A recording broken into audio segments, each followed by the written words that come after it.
예, 우리 십계명은 잘 아시는 대로 1계명부터 4계명까지는 하나님에 관한, 그리고 5계명부터 10계명까지는 우리 사람들의 사회에 관한 그런 법들이고, 아마 구약 성경의 그 여러 가지 자세한 법들은 대개 이 범주 안에서 해석을 하고 확대를 하고 또 디테일한 세부 수칙들을 가르쳐주고 이러는 것으로 이제 구성이 되어 있다, 이렇게 생각하시면 크게 어려움이 없을 겁니다. 그 중에서 특별히 이제 오늘은 제일 첫 번째 계명, 너는 나 외에 다른 신을 내게 두지 말지니라, 이 내용을 가지고 이 말씀 속에서 이 계명이 우리들에게 주는 교훈이 과연 무엇인가? 이것은 세 가지로 우리가 볼 수 있습니다. 유일하신 하나님이 유일하시다는 것과, 사람들이 우상이라는 이름으로 사람들이 자기 숭배가 어떻게 이루어지는 것인지, 계명에 담긴 복음은 어떤 건지, 짧은 내용이지만 거기에 하나님, 인간, 복음 이렇게 다 들어있다, 이렇게 생각하시면 됩니다. 굉장히 오래전에 조사의 통계이기는 하지만은 최근에 이 통계들이, 정확한 통계들이 없어요. 그런데 오늘 말씀 전하는 데 좀 도움이 될까 싶어서 1988년도에 교회 통계를 가지고 우리 좀 말씀을 나누겠습니다. 그 당시에 조지 갤럽 조사에 따르면 미국인의 96%가 하나님을 믿는다고 했습니다. 실제로 그 중에 40%는 나는 예수님을 만났고 거듭남의 경험이 있다, 이렇게 체험을 했다는 사람이 있었고, 3명 중에 1명은 내가 복음주의자다, 이런 응답을 했습니다. 그리고 미국 성인의 84%가 예수님이 하나님이거나 하나님의 아들이거나, 이렇게 어떻게 보면 바른 내용을 이제 고백하는 그런 믿음을 가졌다고 이야기를 했습니다.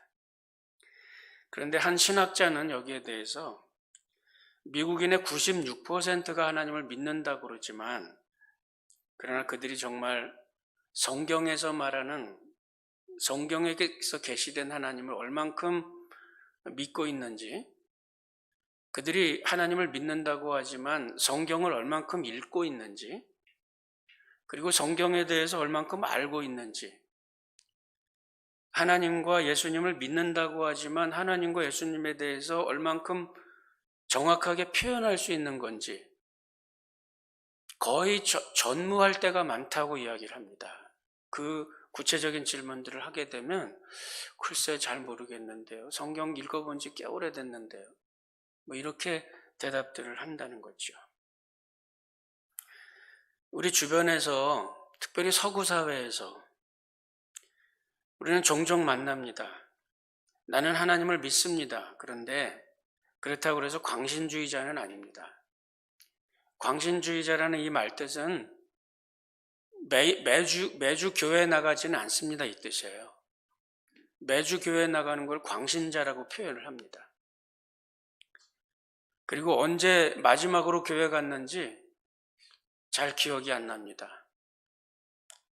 우리가 보통 말하는 이제 문화적인 기독교인이라고 이야기를 합니다.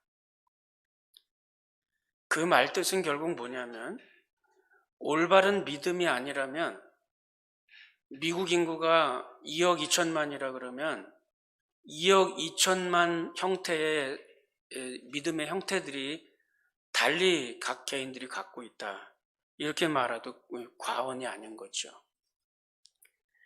현대의 그 다양한 종교관들, 여기에 대해서 우리 오늘 1계명이 주는 계명의 그 뜻과 교훈이 뭔지를 우리가 아주 분명하게 잘 기억을 하고, 오늘 짧은 설교지만은 이 시간을 통해서 이 문제를 좀 잘 정리를 하시면 앞으로 우리들이 신앙생활하는데 도움이 되리라 생각을 합니다. 먼저 첫 번째로 유일하신 하나님에 대해서 설명을 드리겠습니다. 너는 나 외에는 다른 신들을 내게 두지 말라. 신명기 6장 4절에서는 이렇게 얘기를 합니다. 이스라엘아 들으라. 우리 하나님 여호와는 오직 유일한 여호와시니라. 오직 유일한 여호와다. 한 분밖에 없다는 겁니다. 우리가 보통 말하는 신이라는 이 세상을 창조하고 스스로 자존하는, 나는 스스로 있는 자니라. 그러니까 세상의 모든 존재를 창조하기 위해서는 스스로 있는 자라야 합니다. 그렇죠? 그러니까 창조주이어야만 한다면 그 창조주는 스스로 있어야 됩니다. 누구로부터 지음을 받은 존재가 아니어야 되지요. 그러니까 그 스스로 있는 존재로서 다른 존재들을 있게 하는 그 존재의 원인이 되게 하는 그 신은 오직 하나, 오직 유일한 하나님이라는 겁니다. 아무리 강조를 하고 아무리 다른 형태로 말을 해도 이 말은 다른 신은 존재하지 않는다고 하나님이 천명을 하시는 겁니다. 그리고 하나님 외에 다른 신은 존재하지 않습니다. 우리가 보통 말하는 천사나 사탄이나 귀신, 그런 영적인 존재들, 그 영적인 존재들이 있다 그래도 창조주 하나님께서 지으신 영적인 피조물인 거지 스스로 존재하는 신은 어디에도 없습니다. 이 제1계명은 하나님이 아닌 거짓 신이나 사람들이 스스로 지어낸 거짓 상, 거짓 신, 가상신, 그런 신들에게 하나님의 자리를 내주지 말라는 뜻입니다. 여기서 내게 두지 말라, 이 말은 원래의 성경 원문에서 보면 이게 몇 번이 강조되는 말입니다. 너는 내 앞에 너를 위하여 다른 신을 내게 두지 말라. 이게 몇 번 반복해서 그 짧은 문장에 강조가 되고 있어요. 그게 무슨 말이냐면 그 말씀이 전제로 하고 있는 내용은 하나님 외에 다른 신은 없는데 다른 그 신의 형태나 종교의 형태나 또는 우리들이 갖고 있는 신앙의 형태들이 대개가 다 어디서 출발하냐면 사람으로부터 출발한다는 겁니다. 너는 내 앞에서,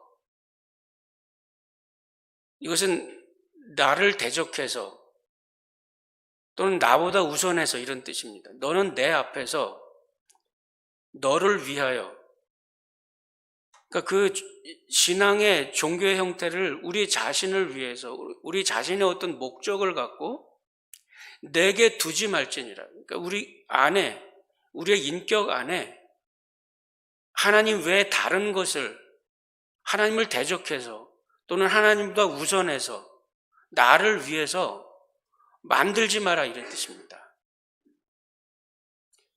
어떻게 보면 이 말씀 내용은 굉장히 분명해요. 조금 더 거기에는 모호한 게 없습니다. 우리 안에서 시작한 잘못된 신앙들이라는 거죠. 여기서 우리는 어떤 미신 중심의 어떤 신앙을 가진 사람들, 신이라는 존재가 하나님 말고 또 귀신도 있고 염라대왕도 있고 옥황상제도 있고 산신령도 있고 바다의 신령도 있고 가는 곳마다 귀신천지인데 왜 신이 없다고 그러냐? 그 모든 우리 성경에서 말할 때는 이 세상의 모든 권세를 가지고 있다고 말하는 귀신, 그 어떤 영적인 존재들은, 악한 존재들은 예수님께서 십자가의 구원을, 대속을 이루는 그 순간에 모든 권세를 잃어버렸습니다. 그러니까 제가 몇 번 이것을 강조를 해드립니다. 오늘은 다 그 권세를 잃어버렸고, 칼빈이 말했듯이 만약에 귀신이라는 존재가 어딘가 있다 그래도 하나님에 의해서 완전히 쇠사슬로 결박당한 그런 모습으로, 칼빈은 그렇게 얘기를 했어요. 마치 쇠사슬에 칭칭 감겨가지고 이 사슬을 질질 끌고 다니는 듯한 그런 모습이 귀신들의 모습이라는 거죠. 악한 영들의 모습이라는 거예요. 그 악한 영들이 우리를 유혹한다는 것은 어떤 물리적인 힘을 갖고 오거나 우리들에게 무슨 접신을 해서 우리들에게 어떤 것을 귀신의 힘을 준다거나 이런 게 아니라 단지 유혹하는 방법으로 우리에게 거짓을 말하는 겁니다. 두려움을 주고, 그리고 예수를 믿음을 가진 사람은 성경에 몇 번을 이야기를 합니다. 이 세상의 그 어떤 것도 하나님의 사랑에서 우리를 끊을 수 없어요. 그러니까 악한 영의 존재가 그 어떤 것이라 그래도, 있다 그래도 그것은 이미 무력한 존재라는 겁니다. 이것이 우리가 믿음 안에서 갖는 생각이에요. 성경이 가르치는 교훈입니다. 그런데 이것에 대해서 간혹 성경에서 이 사탄의 존재, 악한 영의 존재를 가리켜서 이 세상의 임금이다. 요한복음 12장 3절, 또 이 세상의 신이다. 고린도후서 4장 4절, 이런 표현들이 있는데, 그런 어떤 권세를 가지고 세상을 다스린다는 뜻이 아니에요. 이 세상의 통치권은 하나님에게 있습니다. 우리 믿음을 가진 사람은 분명한 거잖아요. 이 세상의 통치권은 하나님께 있어요. 또 그 통치권을, 하늘과 땅의 모든 권세를 내게 주셨다고 말씀하실 때 하나님께서는 그 모든 통치권들을 예수님께 주셨어요. 그리고 우리들에게 예수 그리스도 안에서 예수 그리스도의 이름으로 모든 그리스도를 믿는 신자들에게는 그 능력이 하나님 안에서 우리들에게 주어졌습니다. 하나님으로부터 분리되는 이 세상의 도덕적인 타락, 여기에서 이 악한 영들이 아직도 사람들을 죄짓게 만들고 타락하게 만들고 두려움을 주고 이러는 일들이 있지만은, 때로는 초인적인 면이 있지만은 신적인 것이 아니고, 때로는 큰 능력을 가지고 있는 것 같이 보이지만 전능한 것이 아니고, 큰 영향력을 행사하는 것 같지만 제한되어 있고 장차 지옥으로 떨어질 운명이라는 겁니다. 이것이 우리 루이스 벌커프라고 하는 조직 신학자가 한 이야기입니다. 근본적으로 아무것도 아니에요. 우리 예수를 믿는 사람들에게는. 자, 그런데 우리들이 갖고 있는 그 문제가 어떤 것이냐면, 우상숭배라는 문제는, 이것은 결국 다 우리 속에서 출발하는 일들이 많다는 겁니다. 하나님께서 애굽에 10가지 재앙을 내리시고 이스라엘 백성들을 건져내셨잖아요. 제가 자세한 내용을 말씀드리진 않지만은 그 모든 재앙들이 다 근본적으로 보면은 그것은 인간의 탐심에 대한 재앙, 하나님의 심판이었습니다. 사람들이 만들어낸 개구리신, 사람들이 만들어낸 강의 신, 여기에 대한 심판을 하나님이 하세요. 그것은 하나님이 귀신과 싸운 게 아니에요. 사람들의 마음속에 있는 우상과 싸운 겁니다.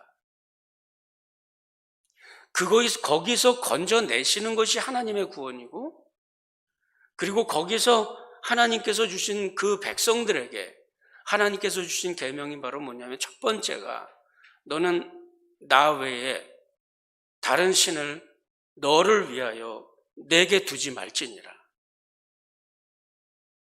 하나님께서 갖고 계신 관심은, 그것은 이미 권세를 잃어버린 한갓 피조물에 불과한 그런 이 세상의 어떤 그 귀신의 세력들이 아니에요. 그것을 선택하고 그 안에서 같이 죄를 짓고 그 안에서 하나님을 버리고 떠나는, 의도적으로 하나님을 떠나는, 너는 너를 위하여 내게 우상을 두지 말라, 다른 신을 두지 말라고 말씀하신 거는 우리들의 마음속에 이미 자리 잡고 있는 하나님을 대적하는 인간의 마음, 여기에 대해서 하나님께서 강한 메시지를 주고 계시는 겁니다. 다른 신으로 포장된 인간의 모습이에요. 다른 신들을 내게 잊게 하지 말라. 이교신앙은 신이 인간을 위해 존재하는 것이지 인간이 신을 위해 존재하지 않습니다. 사람이 어떻게 보면 만들어낸 신들, 그 신들이 거짓 신들, 가상의 신들, 그 신들이 사람들의 마음속에 하나님의 자리를 꿰차고 있어요. 그리고 그 가운데에서 사람들은 극악한 영적인 핍절을 경험하고 있습니다. 그것은 마치 이교신앙의 형태들은 신이라고 하는 존재가 자기 행복과 계획의 여부를 하위 존재, 피조물에게 두는 것과 같은 거예요. 내 인간이 나의 행복과 나의 성공의 그 모든 것을 아무 말도 못하고 아무런 생명력도 없는 산에다가, 강에다가, 바다에다가, 벌레에다가, 동물에다가 자신을 거기다 맡기고 그 앞에 빌고 절하고 있어요. 이게 얼마나 우스운 일인지.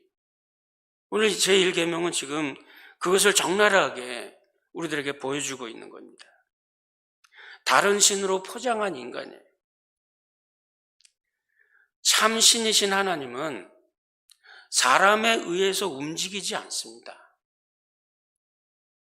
우리가 갖고 있는 신은 가상의 신이에요. 우리가 갖고 있는 신은 내가 뭔가 좀 잘 보여서 재물을 잘 바치고 내가 무슨 선한 일을 하고 이런 일을 하면 움직이는 신이에요. 하나님은 그런 하나님이 아닙니다. 마치 우리가 뭔가를 해가지고 신을 움직일 수 있다고 생각하고 그렇게 제사를 하고 그렇게 주문을 외우고 그렇게 살신성인을 이루고 이러는 행태들이 이교신앙이에요. 만약에 우리들의 믿음이 그런 식이라면 그건 기독교를 가장한 이교신앙이지 기독교 신앙이 아니에요. 성경은 분명히 이야기합니다. 하나님이 무엇이 부족한 것처럼 사람의 손으로 섬김을 받는 게 아니다.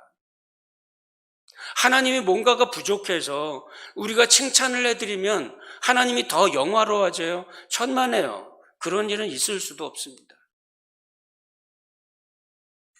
우리가 뭐를 헌신을 하고 우리가 뭘 하나님께 잘 보이고 이렇게 하면 하나님의 보좌가 움직여요? 아니요. 하나님의 보좌는 하나님 스스로 움직이는 겁니다. 사람은 그저 하나님의 자비와 은혜가 필요할 뿐이지 그 모든 사람들이 살아가는, 우리가 살아가는 이 모든 것을 이미 하나님이 주신 거예요. 그래서 아레오바고 광장에서 사도 바울이 그렇게 얘기하잖아요. 우리는 그의 지으신 바요. 우리는 그 힘을 힘입어 살고 있느니라.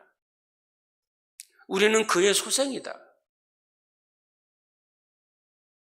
만약에 집에서 어린 아기가 자기가 먹기에 맛있는 걸 가지고 와서 할아버지 이것 좀 잡숴보세요.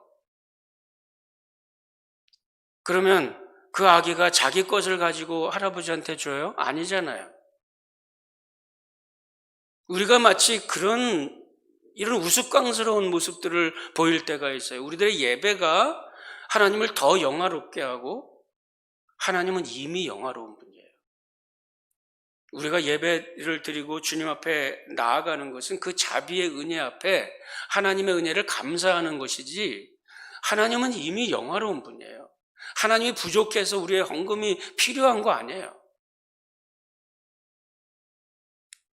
마치 내가 행한 일이 어떤 신을 의무감을 느끼게 만들어서 행동하게 만든다. 그렇게 하면 그것이 이교신앙인 겁니다. 그것이 다른 게 아닌 너를 위하여 내 안에 다른 신을 내게 두지 말라고 하시는 하나님의 말씀인 겁니다. 우리 안에 우상숭배가 뭔가? 사도 바울은 골로새 3장 5절에서 탐심은 우상숭배다 이야기했습니다. 탐심. 사도 요한은 이 세상에 있는 모든 것이 육신의 정욕과 안목의 정욕과 이상의 자랑이니 다 아버지께로 온 것이 아니다. 이 세상에 있는 정욕, 안목의 정욕, 이상의 자랑, 명예 이런 것들이 우상이라 말합니다. 프란시스 베이컨이라고 하는 신학자는 그런 말을 했습니다. 인간의 지성을 끊임없이 괴롭히는 4가지 우상이 있는데 종족의 우상, 동굴의 우상, 시장의 우상, 극장의 우상. 다시 다른 말로 이야기하면 민족주의, 미신, 상업, 엔터테인먼트, 유희 이런 것이 현대의 우상이라고 그래요. 여기에 영향을 입은 교회들, 여기에 영향을 입은 교회 지도자들, 한국교회를 민족주의의 운동장으로 만들었어요. 한국교회를 무슨 정치 노름을 하는 그런 정치 세력장으로 만들어버리고 말았어요. 한국교회를 무슨 미신 축사하는 곳으로 이 푸닥거리를 하는 장소로 만들어버렸어요. 마케팅 방식으로 교회를 운영하면서 교회가 무슨 기업처럼 장사하는 그런 기업처럼 만들어버리고 말았어요. 피라미드 조직처럼 만들고 교회 예배를 무슨 교회나 예배 설교 이런 것들을 무슨 엔터테인먼트 세상의 코미디처럼 만들어버리고 극장처럼 만들어버리고 도대체 언제까지 이런 행태들을 계속해서 보여야 될지 계속해서 그럴 건지 우리들이 가지고 있는 우상이라는 것은 하나님을 향해서 우리들을 위해서 뭔가 하나님 말고 다른 어떤 것들이 앞서 있을 때 철저하게 그것이 이교신앙이 되는 겁니다. 성경을 떠나고 복음을 떠나고 우리가 뭘 가르치겠고 우리가 뭘 선포하겠습니까? 신자들이 흔히 혼동하기 쉬운 우상들이 있어요. 첫 번째는 믿음입니다. 우리가 믿으면 됩니다. 믿으면 됩니다. 이것이 어느 순간에 마치 신념의 마력처럼 바뀌어버렸어요. 정신 자체가 갖고 있는 초능력을 믿는다고 하는 그런 초능력주의자들의 그런 신념의 힘을 마치 우리가 믿음이라고 하는 단어를 갖고 사용하고 있어요. 믿음이라고 하는 것은 뉴트럴한 겁니다. 하나님과 우리 사이를 연결하는 거예요. 그게 무슨 인격적인 파워를 갖고 있는 게 아니란 말인데 마치 신념의 마력을 믿는 그런 초능력자들이 믿는 그 어떤 정신의 힘을 이런 어떤 그런 초능력의 힘을 마치 믿음처럼 표현하고 있어요. 또 체험을 믿는 사람들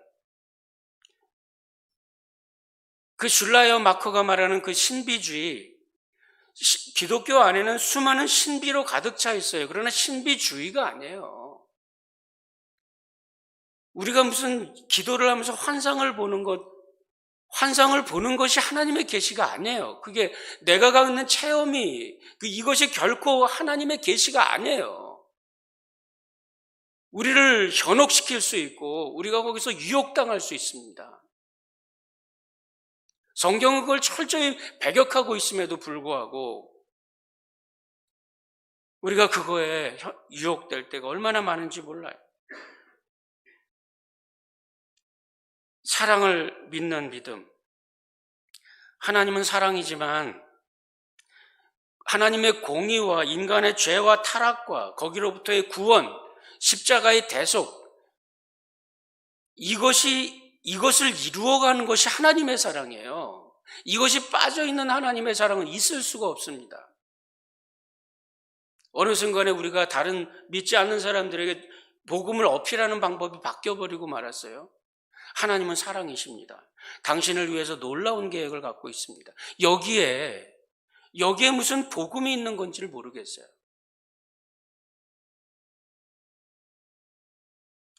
현대 감성주의 신학들, 하나님의 공의와 죄와 인간의 죄와 타락의 형태들을, 그것을 자꾸 약화시키고, 그리고 하나님의 사랑을 엉뚱한 것으로 바꾸어 버리고 말하고, 거기로부터 우리가 불신자들이 어떻게 하나님의 복음을 깨닫고 복음을 받아들여야 될 건지 우리가 타협하고 있는 거예요. 사람들이 복음을 들어야 되는 거 아닙니까? 들어야지요. 그러나 엉뚱한 복음을 전하라고는 안 했습니다. 자아를 믿는 믿음, 자아에 대한 사랑, 언제부턴가 이 말들이 이 교회 안에 그냥 가득 차 있어요. 자아에 대한 사랑, 이거의 근원이 어디냐면 쾌락주의에서 옵니다. 영국의 쾌락주의자 오스카 와일드라는 사람이 자아에 대한 사랑이 일생 동안 지속되는 로맨스의 서막이다. 이 비슷한 말들이 교회에도 난무하고 있습니다. 여러분, 자신을 사랑하는 것이 진정으로 신앙적입니다. TV쇼에서 나와서 로버트 슐러 목사가 이야기한 이야기입니다.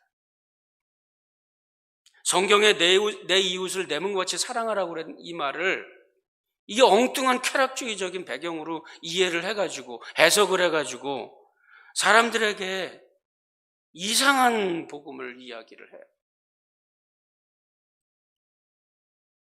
행복에 대한 믿음, 현대사회가 낙관론을 갖고 있어요. 이 사회는 점점 좋아져서 그래서 나중에 아주 편리한 그런 사회가 될 거다. 대중심리학이 제시하고 있는 개인의 행복 추구, 때로는 이것이 그리스도인들의 신앙생활에 아주 깊은 해악을 가져옵니다. 때로는 헌법에도 명시가 되어 있어요. 우리 대한민국 헌법 10조에도 모든 국민은 인간으로서의 존엄과 가치를 지니며 행복을 추구할 권리를 가진다. 국가는 개인이 가지는 불가침의 기본적 인권을 확인하고 이를 보장할 의무를 진다. 이것이 헌법에 명시된 조항입니다. 행복 추구권. 물론 행복을 추구하죠. 그러나 그 행복이 자아 중심이고 자기 중심이고, 정말 그렇게 해서 행복이 이루어지는가? 그걸 행복의 역설이라고 그럽니다. 자기 중심적인 행복을 끝까지 추구하면 사람이 정말 행복한가? 아니에요. 그 끝에 가서는 허무만 남고 허탈만 남습니다. 두 부부가 같이 살다가 상대방이 나를 행복하게 해주지 않아요. 그러면 이혼하세요.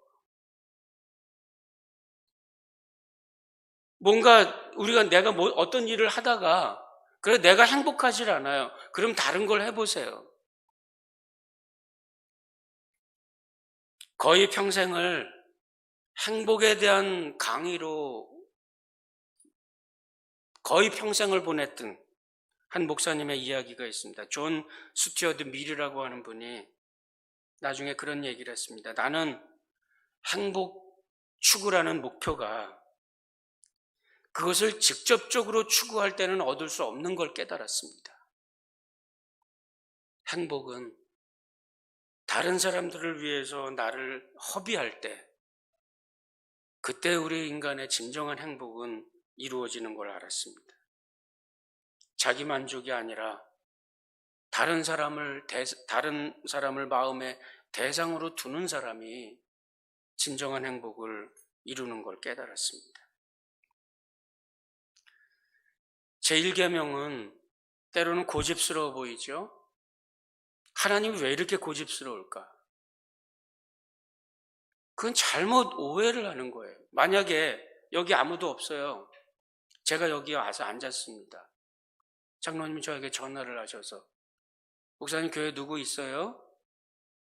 아니 교회 아무도 없어요. 나 혼자 있는데요. 만약에 제가 이렇게 대답을 하면 이게 고집스러운 거예요? 거기 누구 있어요? 아, 여긴 나 혼자밖에 없는데요. 이게 고집스러운 거예요? 하나님 우리의 기도를 들어줘야 될 신이 계시는데 하나님 거기 누구 다른 신이 있어요? 신은 나밖에 없어. 존재의 근원으로서 존재를 시작하게 한 신은 나밖에 없어. 이 말이 고집스러운 거예요? 그 말이 고집스럽다고 말하는 이유는 그 하나님 말고 다른 귀신들도 신이고 강도 신이고 바다도 신이고 철학도 신이고 이데올로기도 신이고 그렇게 다 자기 혼자 신이라고 믿고 신은 나밖에 없다고 말하는 하나님이 고집스럽다고 우리는 그렇게 얘기하고 있는 거예요.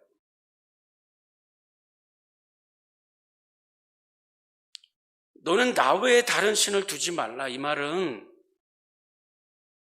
명령이라기보다는 약속입니다. 의무라기보다는 복음이에요. 그래서 한 목사님이 그런 이야기를 했습니다. 이 진정한 행복과 삶의 의미를 추구하기 위해서는 이 제1계명을 정말 나의 것으로 만들어야만 됩니다.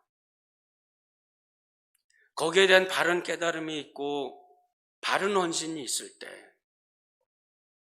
그럴 때 우리는 우리를 해방시킨 주님을 만나는 거고 우리를 건져내실 하나님이 우리를 어디로 이끌 건지를 우리가 찾을 수 있는 거고 우리를 구원해내셔서 하나님 나라로 이끌어 가실 그 하나님이 오직 한 분이라고 하는 것만은 믿을 때 그것이 진리예요. 변할 수 없는 진리. 사람에 의해서 바뀌는 것이 아니라 하나님에 의해서 보장되고 하나님에 의해서 이루어질 마지막 한 가지의 진리. 이 세상 그 어디에도 없는 단 하나의 진리. 진리는 그거여야 돼요. 이런 진리 저런 진리가 있는 게 아닙니다. 그 메시지가 이 1계명에 들어있어요. 이것이 복음인 겁니다. 하나님이 어떤 분이고 사람이 어떤 사람이고 사람들이 지금 하고 있는 일이라는 것이 하나님을 대적하고 다른 우상 앞에 절하고 다른 우상을 향해 나아가고 이것이 사람들의 잘못임에도 불구하고 하나님은 그들을 억지로 어떻게 하지 않습니다. 자유의지를 주고 하나님께 돌아오라고 이야기를 하지 강제로 집행하지를 않아요. 사람들은 가끔씩 신이 우리를 강제로 해줬으면 좋겠다. 나를 강제로 어떻게 좀 해줬으면 좋겠다. 하나님은 우리를 존중하고 우리를 끝까지 초청하는 분입니다. 우리가 그 앞에 헌신하고 그 앞에 나아가는 것이 이것이 우리의 행복을 찾는 방법이고 이것이 우리들의 삶의 의미를 찾는 방법이고 우리의 진정한 인간성을 회복하는 방법이에요. 이것이 복음인 겁니다. 고집스러운 게 아닙니다. 그것은 복음이에요. 때로는 우리 안에 무슨 신성의 불꽃이라든지 미덕이라든지 자존감이라든지 무엇이라고 부르든지 간에 우리가 믿음과 확신과 소망을 인간 내부에 있는 어떤 것으로 근거를 두려고 할 때 우리는 그게 고상하다고 생각을 해요. 뭔가 좀 그것이 신으로부터 떨어져 나와서 우리 자신의 인간성의 어떤 것을 추구하는 것이 고상하다, 인간적이다. 천만에요. 그거는 비인간화로 가는 가장 첫걸음이에요. 하나님을 떠나서 인간성을 이룬 적이 언제 있어요? 하나님 앞으로 돌아가서 경건을 이룰 때, 그럴 때 거기에 진정한 행복이 있고 거기에 진정한 삶의 의미가 있습니다. 그래서 이거를 우리가 복음이라고 말하는 겁니다. 우리는 가상의 신을 섬기는 거 아닙니다. 만들어낸 신 섬기는 거 아니에요. 만들어낸 신 추구해 가지 마세요.